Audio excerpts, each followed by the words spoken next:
Bonjour, je suis Volange, je suis votre guide holistique. Ma mission, vous aider à vous libérer de votre passé vers une vie plus épanouie. Je vous aide à révéler votre potentiel infini grâce à des outils simples et au quotidien, en développement personnel et autour d'une approche holistique. Apprenons ensemble à révéler votre authenticité, libérer votre parole et créer votre liberté. Offrez-vous cette possibilité de découvrir ce qui se cache à l'intérieur de vous. Offrez-vous cette possibilité de créer la vie dont vous avez toujours rêvé. Bonjour à tous mes anges, j'espère que vous allez bien. Je suis vraiment ravie de vous retrouver pour ce nouvel épisode du podcast. Aujourd'hui, on va aborder un thème que j'aurais jamais pensé aborder un jour, honnêtement, pour être très honnête avec vous. Pour la simple et bonne raison que je me sentais pas spécialement concernée par le sujet, et pourtant, je me suis rendu compte de ma relation. C'est quelque chose. Je suis assez émue de vous en parler parce que ça m'affecte vraiment profondément. Je pensais pas être concernée, en fait, je me suis rendu compte que si. Je vous parle très peu, en fait, de mes relations de couple parce que j'estime que j'aime bien garder ce côté un peu intime de vie privée et tout ça, et je vous en parle pas souvent. Mais voilà, vous savez que j'ai un partenaire, que je suis en couple, et récemment, en fait, les choses ont été vraiment conflictuelles, très difficiles à vivre depuis quelques mois, quelques semaines. Et surtout, c'est que je me suis rendu compte que, en échangeant avec lui, etc., que j'étais dépendante affective. Et donc, c'est pour ça que ça m'amène à faire ce podcast-là. Parce que je voudrais vraiment vous expliquer ce que c'est que la dépendance affective. Je sais que pour avoir reçu pas mal de messages, de vos messages, en fait, je sais que vous êtes aussi concernés, ou du moins que vous vous considérez comme tel, comme dépendant affectif. Donc du coup, je voulais vous expliquer ce que c'était que la dépendance affective, comment ça se traduit dans notre vie quotidienne, et puis quelques pistes de réflexion pour en sortir, mais surtout vous aider en fait à identifier un peu si vous êtes dans ce cas-là ou pas. Pourquoi ? Parce qu'en fait, on ne se rend pas compte qu'on est dépendant affectif. On s'en rend compte quand on n'est plus avec la personne, des fois. Donc je vais vous expliquer tout ça, ne vous inquiétez pas.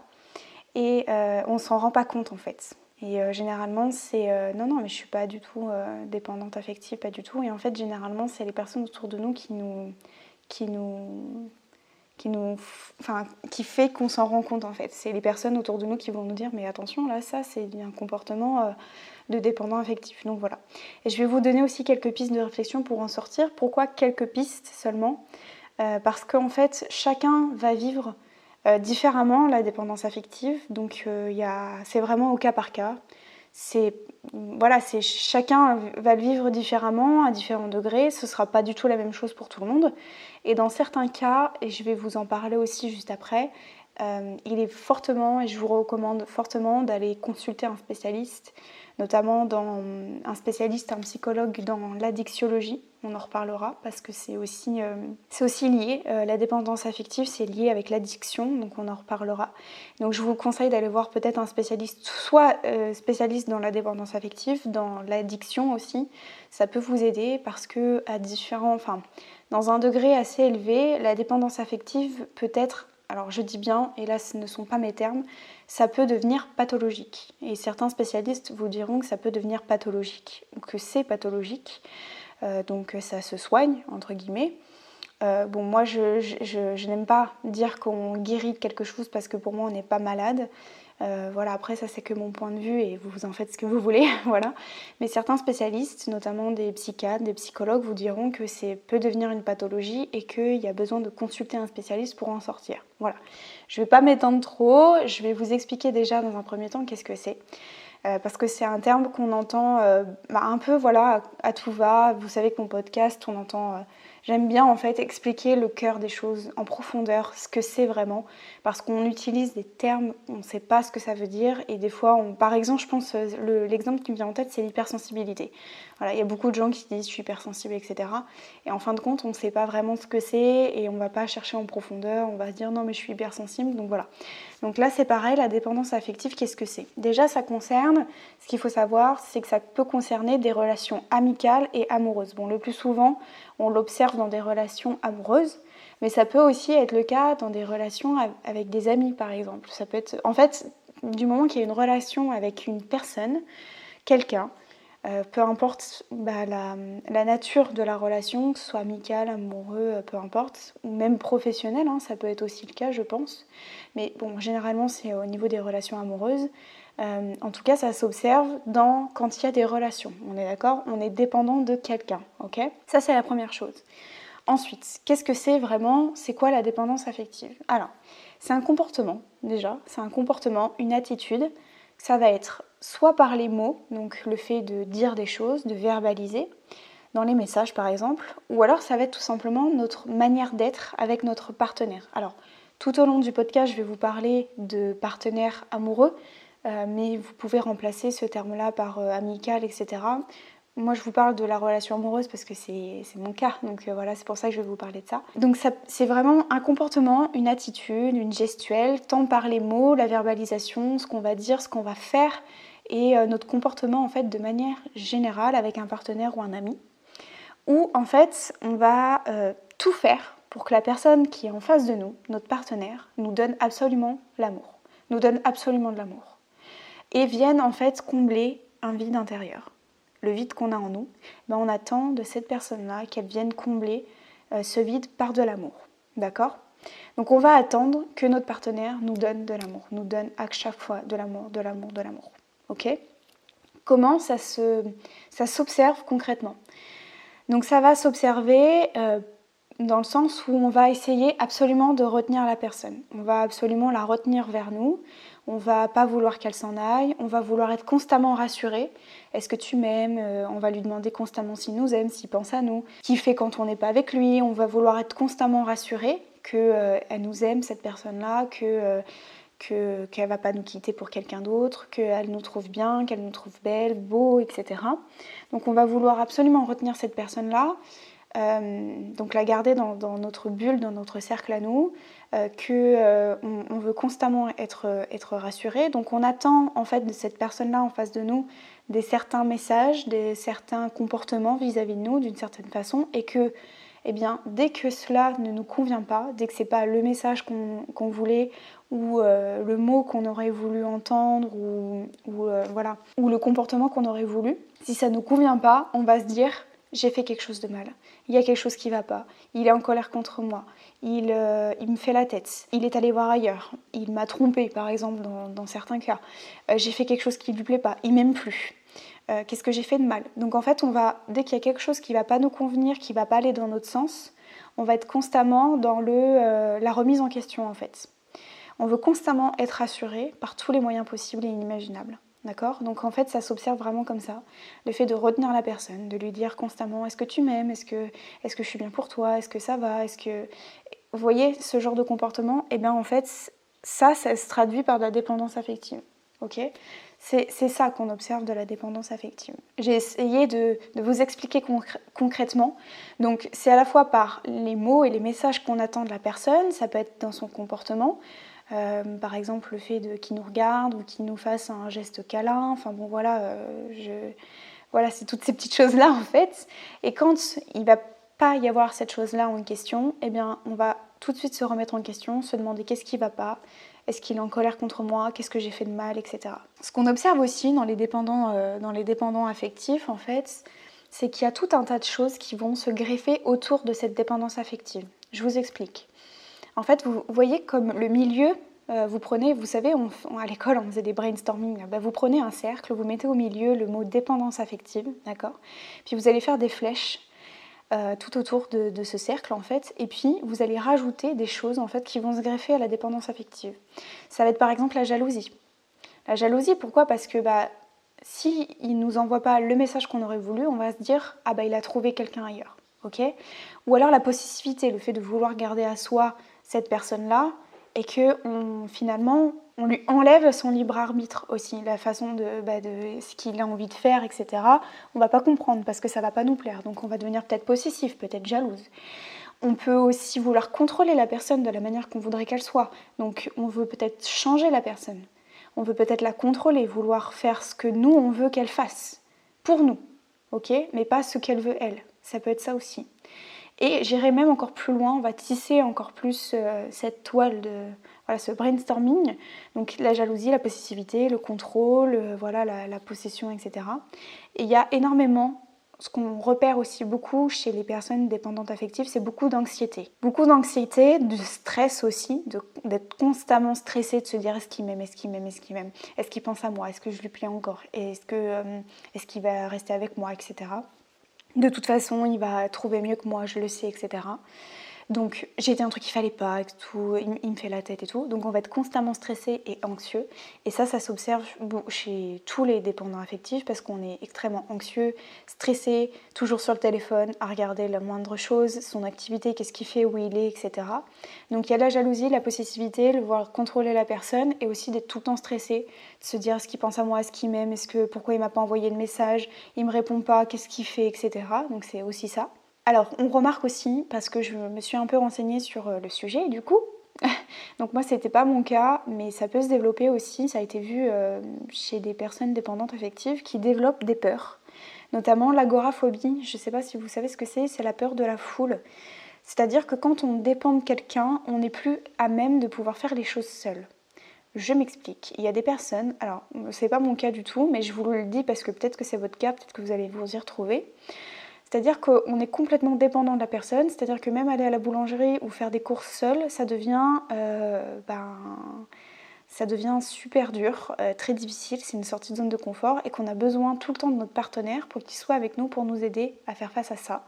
Donc on peut développer des peurs, notamment l'agoraphobie, c'est la peur de la foule, et qu'on va dépendre totalement de cette personne-là pour faire certaines choses. Retenez bien que là je m'écarte un peu du sujet, mais c'est en lien.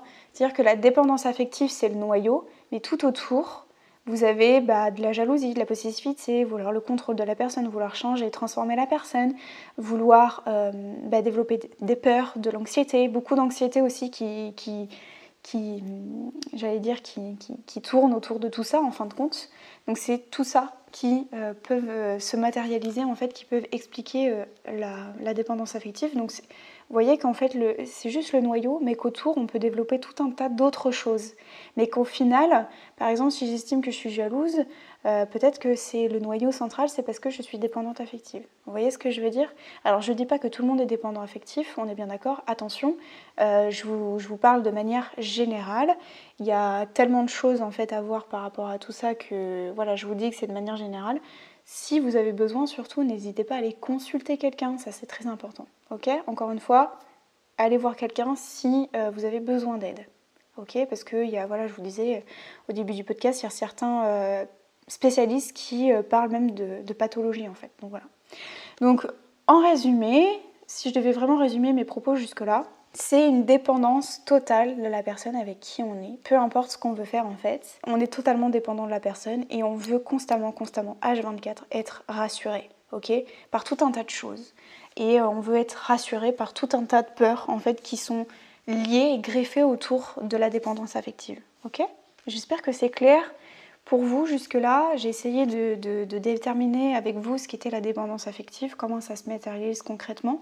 Mais dites-vous bien, retenez que la dépendance affective, c'est le fait de vouloir combler le vide en nous par l'amour de quelqu'un. Que quelqu'un nous donne l'amour pour combler notre vide intérieur. Alors maintenant, autre question, c'est quelle est l'origine de la dépendance affective? D'où ça vient en fait? Quelle est l'explication, l'origine, la cause de notre comportement en fait qu'on soit dépendant affectif? Là encore, je vais vous donner une explication qui est globale, même si je pense que ça pourrait être pris vraiment au cas par cas. Parce que chaque histoire est différente, chaque vie, en fait, chaque personne est différente. Et donc, ça dépend de chacun d'entre vous. Moi, je vais vous donner le cas général qui s'observe dans la majorité des cas, dans la majorité d'entre nous, d'accord, qu'on trouve le plus souvent et qui va expliquer ce comportement-là. La plupart du temps, l'origine de la dépendance affective, c'est l'enfance, d'accord? Ça s'observe chez l'enfant. Et c'est un événement que l'enfant a rencontré quand il était enfant, petit, ok? L'événement, de manière générale, c'est l'abandon, d'accord? Donc retenez bien ça, c'est un événement durant l'enfance qui est lié à l'abandon, d'accord? Donc je vous donne des exemples, ça peut être séparation, des divorces entre les parents, Ou alors par exemple, ça s'est observé aussi, un parent qui part pendant la grossesse de la maman. Donc par exemple l'homme par exemple s'en va. Ça peut être la femme aussi s'en va et décide de vivre seule avec son enfant. Donc une séparation pendant la grossesse aussi. Un parent qui part en fait tout simplement. Une situation où en fait l'enfant a dû se retrouver seul. D'accord ? Donc c'est vraiment lié à l'abandon. Retenez bien que en fait la dépendance affective, c'est la peur de l'abandon. Et je vais revenir là-dessus un peu plus tard. Et autre critère aussi qui peut témoigner de l'origine en fait de la dépendance affective, parce que là je sens que tout le monde va me dire oui, moi je suis dépendance affective, mes parents se sont séparés, etc. Je vous vois venir en fait. En fait, il faut que l'autre critère aussi qui détermine l'origine et le fait que la personne est dépendante affective, c'est au niveau de la durée, au niveau du temps. C'est-à-dire que plus l'événement aura duré dans le temps pendant une période assez longue durant l'enfance, plus il y a de chances, entre guillemets, que l'abandon chez l'enfant se fasse ressentir. Par exemple, je vous donne un autre exemple. Si vous êtes perdu dans un magasin, quand vous êtes petit par exemple, vous êtes perdu dans un magasin, on vous recherche et tout, voilà, puis on finit par vous rechercher au bout de quelques minutes, voilà. Ça, c'est pas de la dépendance affective, c'est pas de l'abandon en tant que tel, d'accord ? On peut avoir des peurs, évidemment, on peut développer de l'anxiété, etc., des peurs, mais ça caractérise pas une dépendance affective. Vous voyez ce que je veux dire ? En fait, il faut vraiment que ça s'inscrive dans la durée, dans la répétition. Ok ? Retenez ça. Donc c'est une séparation, quelque chose que l'enfant s'est retrouvé seul à un moment donné, était confronté seul, s'est senti abandonné et ça s'est inscrit dans la durée. Il y a un autre cas que j'avais vu, je crois, à la télé. Pour vous donner un exemple, une jeune femme qui témoignait, qui disait qu'elle était dépendante affective parce que elle était placée chez sa nourrice. En fait, elle allait chercher d'autres enfants et elle la laissait toute seule chez elle. Chez cette nourrice, en fait, ne s'occupait pas spécialement d'elle et donc elle faisait autre chose, elle allait chercher d'autres enfants par exemple à l'école, etc. Donc pendant un moment, tous les jours, en fait, elle s'est retrouvée à être seule. Ça aussi, ça peut être un élément qui fait que on s'est senti abandonné, pas occupé, délaissé, etc. Ce qui peut se traduire aussi par de la dépendance affective, d'accord ? Donc c'est vraiment en lien avec, mais généralement ça se voit plus avec les parents, une séparation, etc. Ok ? J'espère que c'est clair pour ce qui est de l'origine. Encore une fois, c'est une explication globale de ce que je vous donne. Il pourrait y avoir plein d'autres cas, je pense. Quand on développe une dépendance affective, c'est qu'on a peur d'être abandonné de nouveau. C'est vraiment lié avec la peur de l'abandon. Parce que peut-être qu'à un moment donné, quand on était plus jeune, on n'a pas reçu l'amour qu'on aurait voulu d'un parent. On aurait voulu être aimé, mais on n'a pas été aimé comme on l'aurait voulu. Voilà. Et donc, on a peur d'être à nouveau abandonné. Et ça, c'est pour ça que ça se traduit généralement dans les relations amoureuses. Parce qu'il y a de l'amour fusionnel, il y a de la passion, il y a du désir, il y a toutes ces choses-là. Et que du coup, le manque d'amour que l'on n'a pas eu quand on était enfant, on va essayer de le chercher ailleurs. On va essayer de le chercher peut-être dans des relations amicales. Tout dépend après ce que vous entendez par l'amour, en fait, j'ai envie de dire. Ça peut se traduire dans les relations amicales. Bon, c'est plus flagrant dans les relations amoureuses. Mais du coup, on va attendre de notre partenaire qu'il vienne combler l'amour que nous n'avons pas eu enfant, pendant notre enfance. Et donc c'est pour ça qu'on veut constamment être rassuré, qu'on nous aime, etc. Parce qu'on va avoir peur d'être abandonné et donc la conséquence de ça, la peur de se retrouver seul. J'espère que c'est clair pour jusque-là. Maintenant, je vais vous donner quelques pistes de réflexion pour vous en sortir. Encore une fois, c'est quelques pistes de réflexion pour vous aider parce que le podcast, il est là pour aussi vous aider. Hein, il n'est pas que là pour juste vous balancer des notions, etc. C'est aussi là pour vous aider. Mais encore une fois, je me répète, encore une fois, n'hésitez pas à aller consulter un spécialiste, notamment dans l'addiction. Et pourquoi je vous parlais d'addiction un peu plus haut dans le podcast ? Parce que la dépendance affective, quand on est dépendant, que ce soit par aussi les substances illicites, de l'alcool, etc., la cigarette, etc., c'est la même chose. C'est-à-dire qu'en fait, ça va être comme une drogue parce qu'on va vouloir constamment avoir plus d'amour et encore plus d'amour. Et dès qu'on n'en a plus assez ou pas comme on aimerait, c'est là qu'on va souffrir énormément à l'intérieur. Ok ? Donc c'est un peu comme une addiction et je vous invite vraiment peut-être à aller voir un spécialiste dans l'addiction, la dépendance affective, parce que c'est de l'addiction en fait. C'est de l'addiction à l'amour, à vouloir de l'amour, de l'amour, de l'amour. Je fais juste une toute petite parenthèse parce que là je parle de personnes dépendantes affectives, mais peut-être qu'il y a des personnes autour de vous, c'est-à-dire le partenaire en question. J'ai oublié de noter ça sur mes petites notes, mais je fais une petite parenthèse. Comment faire quand vous êtes face, par exemple, votre partenaire, il est face à quelqu'un qui est dépendant affectif. Si vous n'êtes pas du tout dépendant affectif, mais que vous êtes face à une personne qui l'est, comment faire? Comment réagir? Est-ce qu'on doit justement combler cet amour-là ou pas? La réponse est non. La réponse est non parce que, comme je vous le disais juste avant, comme c'est une addiction, la personne qui est dépendante affective va forcément demander toujours et toujours plus d'amour. Donc si on lui donne cet amour-là qu'elle veut, elle va nous en demander encore plus, d'accord? Et forcément, si un jour, nous, non dépendants affectifs, on ne va pas lui donner l'amour, et bien là, ça va être catastrophique, elle va nous en vouloir, elle va être en colère, enfin bon voilà, d'accord? Donc il faut faire le juste milieu, l'équilibre entre rassurer la personne, mais pas trop lui en donner non plus. Parce que plus on va nourrir cette addiction-là, et c'est comme une drogue en fait, plus on va nourrir l'addiction, plus elle va nous en demander, la dépendante affective. Ok ? Donc je referme la parenthèse, ça c'était pour concernant les personnes qui sont face à des dépendants affectifs. Non, il ne faut pas forcément donner tout l'amour, parce que plus vous allez en donner, plus la personne va en demander en fait. Comme une drogue, comme l'alcool, comme la cigarette. D'accord ? Donc j'en reviens du coup à quelques pistes de réflexion pour vous aider du coup à vous libérer de cette dépendance affective, sachant que si jamais c'est vraiment considéré entre guillemets comme une pathologie, n'hésitez pas à aller consulter quelqu'un qui vous accompagnera personnellement dans cette addiction finalement. Le plus gros du travail pour moi, c'est de se donner de l'amour. Je vous ai expliqué juste là que on a peur en fait, on est dépendant affectif, pourquoi ? Parce qu'on a peur d'être abandonné, peur d'être à nouveau abandonné, parce qu'à un moment donné, dans notre enfance, on a été abandonné peut-être par un parent, donc on n'a pas eu l'amour que l'on voulait, sauf qu'il faut bien comprendre que personne ne pourra combler le vide d'amour à part nous-mêmes.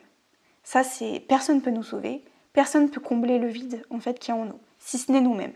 Donc le plus gros travail à faire, je crois, pour les dépendants affectifs, c'est d'abord de se donner de l'amour à soi. Et ça, c'est super, super, super important. Je vous ai fait un podcast à ce sujet-là, donc je vous renvoie à ce sujet-là sur comment s'aimer soi-même, c'est sur l'amour de soi. Si jamais c'est pas encore clair, je pourrais vous refaire un podcast, n'hésitez pas à me le dire dans les commentaires si c'est le cas pour vous. Dites-vous bien que personne ne pourra vous sauver, personne ne pourra combler le vide en vous si ce n'est vous-même. Donc oui, on est dépendant affectif, oui, on a peur d'être à nouveau abandonné, oui, on a peur de manquer d'amour, mais cet amour-là qui nous manque, il n'y a que nous-mêmes qui puissions le combler, d'accord ? Car si on ne s'aime pas soi-même, de toute façon, on ne pourra jamais aimer quelqu'un. Forcément, il y aura forcément de l'addiction, de la jalousie, de la possessivité, tout ce que vous voulez. Il faut d'abord s'aimer soi-même pour aimer quelqu'un. Ça, c'est super important et c'est vraiment ce que j'ai appris de ma relation, en fait. C'est qu'il faut d'abord s'aimer soi, être bien soi, apprécier soi, se donner beaucoup d'amour pour pouvoir aimer quelqu'un. Parce que si on ne s'aime pas soi-même, si on ne comble pas, alors on peut se faire aider pour remplir en fait, j'allais dire d'amour, pour se remplir d'amour, mais si on ne se fait pas ce travail-là, de toute façon, on sera toujours dépendant affectif et on n'aimera pas quelqu'un pour ce qu'il est vraiment et on cherchera toujours à vouloir être aimé, plus, encore plus, ok ? Ça, c'est le premier truc, c'est le plus gros travail. Je sais que ça demande du temps, mais c'est pas impossible. On peut s'en sortir, on peut sortir de la dépendance affective, mais c'est vraiment de se donner de l'amour à soi, ok ? La deuxième chose, aussi, autre travail du coup, c'est tout simplement d'aller chercher l'origine de votre dépendance affective. D'où ça vient ? Probablement, c'est que vous avez été abandonné, vous avez peur d'être abandonné peut-être de nouveau. Donc, recherchez, faites un travail d'introspection, encore une fois, vous pouvez vous faire guider et aider si vous voulez. De chercher dans votre passé, qu'est-ce qui a fait que vous vous sentez abandonné en fait. Vous avez peur de vous faire abandonner ou d'être abandonné encore une fois. La source en fait de cette peur-là en fait de l'abandon, allez à la source, trouvez l'origine, d'accord ? Je vous ai déjà donné quelques pistes donc dans ce podcast-là, donc n'hésitez pas à le réécouter, ça se traduit dans l'enfance, etc., une séparation, réfléchissez un petit peu à tout ça. Vous pouvez faire de l'hypnose aussi si ça peut vous aider pour aller travailler plus en profondeur sur vos blessures. Je pense que c'est vraiment important parce que quand on trouve la source, après c'est plus facile d'avancer pour se reconstruire, ok ? Dernière piste de réflexion que je voulais vous partager. Je vous en ai un peu parlé au début du podcast. La dépendance affective, c'est donc, je répète, la peur d'être abandonné, d'accord, par le manque d'amour. Et c'est aussi, du coup, on a peur d'être abandonné parce qu'on a peur d'être seul. Et du coup, quand on est dépendant affectif, on veut constamment quelqu'un. On ne supporte pas de rester seul et on a peur en fait de se retrouver seul, d'accord ? Parce qu'on dépend tellement des autres que dès qu'on se retrouve seul, on n'arrive plus à gérer. Donc la dernière piste de réflexion que je pourrais vous donner, c'est d'apprendre à être seul, d'apprendre à aimer être seul aussi. D'apprendre à être seul. Et pourquoi je vous dis ça? Parce que c'est vraiment difficile. Pour moi, c'est très très très très difficile. Je me suis rendu compte à ce moment-là que quand je me suis retrouvée seule, ça a été vraiment difficile. Je me suis retrouvée face à mes démons. Ça a été horrible, vraiment. Ces dernières semaines ont été particulièrement difficiles de se retrouver seule et de se dire, en fait, pour moi, mon partenaire était mon atome crochu, en fait. C'est-à-dire que c'était finalement l'autre moitié qui était vide de moi, qui comblait. Et là, j'avais perdu ça, en fait. Et du coup, finalement, je me suis sentie vide et très seule.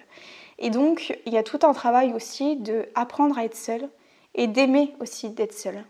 Et ça, c'est très dur, mais c'est très bénéfique. Et justement, c'est en lien avec le fait d'aimer, de s'aimer soi-même.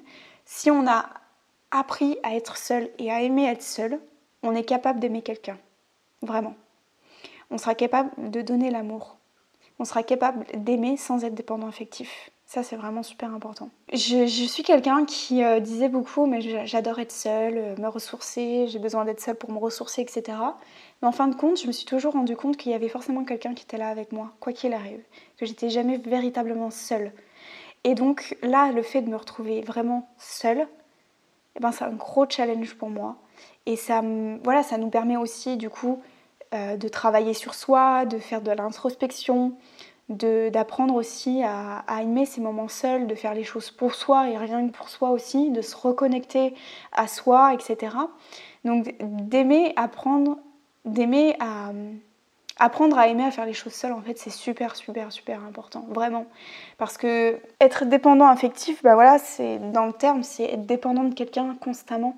Et donc, il faut aussi apprendre à faire les choses seules et à aimer à faire les choses seules. Alors au début, c'est très angoissant, c'est très stressant, je vais pas vous mentir. Avec le temps après, ça commence à aller mieux là. J'ai un peu plus de recul, etc. Ça stresse beaucoup, mais au final, c'est hyper bénéfique d'apprendre à être seule, de faire les choses pour soi, de se reconnecter à soi, de vraiment faire des choses qui ont du sens pour nous, de se reconnecter avec notre moi profond intérieur, tout ce que vous voulez. C'est très important. Évidemment, je suis soutenue, hein, vous inquiétez pas, enfin, voilà, tout va bien, hein, je vais bien, rassurez-vous. Mais c'est hyper important parce que quand on est dépendant affectif, on a peur absolument de se retrouver seul, on a très peur de se retrouver seul, et du coup, c'est aussi important d'apprendre à être seul pour justement, si on apprend en fait et qu'on aime à être seul, on sera capable d'aimer quelqu'un. Vraiment, je vous donne ma parole que c'est vraiment vrai. Donc voilà. Voilà ce que je pouvais vous dire en tout cas sur la dépendance affective. J'espère que ça vous parlera, j'espère que ça vous aidera. Si vous avez la moindre question, n'hésitez pas, je serais ravie de vous répondre dans les commentaires ou sur YouTube, vous avez l'espace des commentaires, donc n'hésitez pas, profitez-en, c'est là pour ça. J'espère que ça vous aura aidé. C'est un sujet, encore une fois, qui me touche particulièrement, que je n'aurais jamais osé aborder, je pense, mais j'ai osé vous faire part de cette part d'ombre qui fait partie de moi en ce moment. Et voilà, et je me sens déjà beaucoup mieux de vous en avoir parlé, donc j'ai fait ma thérapie par ce podcast-là. J'espère que ça vous aura aidé vous aussi. N'hésitez pas donc à vous abonner, à liker, à partager ce podcast-là, à vous abonner à mon compte Insta, ça me fera trop plaisir. Je vous dis à la semaine prochaine, je vous souhaite de passer une super belle semaine, un bon week-end. Je vous fais des gros bisous, à très bientôt mes anges, ciao.